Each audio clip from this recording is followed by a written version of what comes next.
Once known as the biggest and most powerful light on the East Coast, Cape Cod's oldest lighthouse, the Highland Light, sits perched 120 feet above the ocean in Truro, Mass.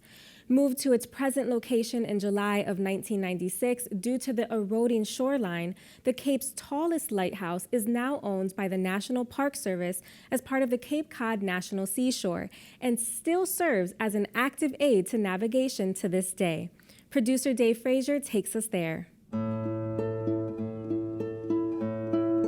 The Highland Light was at one time the biggest and most powerful light on the East Coast. I think it's part of our American heritage, and I think people tend to be drawn to it for that reason, but I also tend to think there's an attraction of a lighthouse by the sea to most people, because people do climb it. It puzzles me a little bit because I'm an older guy, and when I was a little kid, this lighthouse and the other lighthouses were very big parts of our maritime heritage because global positioning systems and things like that hadn't come in yet, and the lighthouse is still critical to navigation.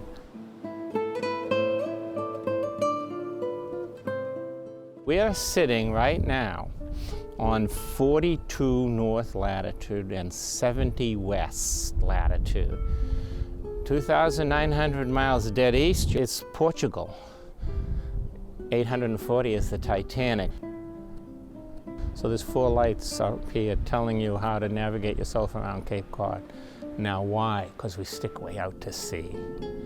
And if you don't have those kinds of navigational lights, then you could run into the Cape thinking you were headed for Boston, and many, many ships did.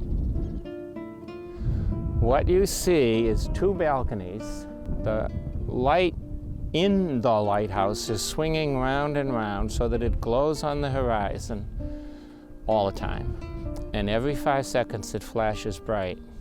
And if you're a ship captain coming in from Europe in a sailing ship and you're way out to sea, that 5-second flash identifies that you are on the Highland Light. Right now we're 65 feet above the ground, but the ground's 120 feet above the ocean, so we're 184 feet above the ocean. And this light can project 16.3 miles to seaward. There's no doors in the light room, because if you were to open that door 100 years ago and a high wind, might blow out the light. And if it blew out the light, big, huge, expensive light, and the ships coming in from Europe didn't pick up the light, that would be a disaster. So you go out the lower gallery, walk around, climb a ladder on the back.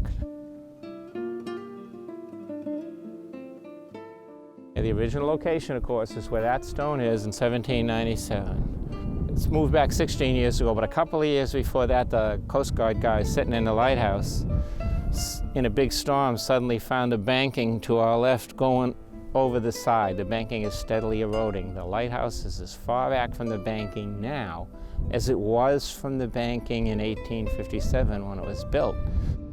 So they see this banking let go. And the Coast Guard says, this lighthouse is going over the banking and we're going to abandon it because we could put a light on a pole.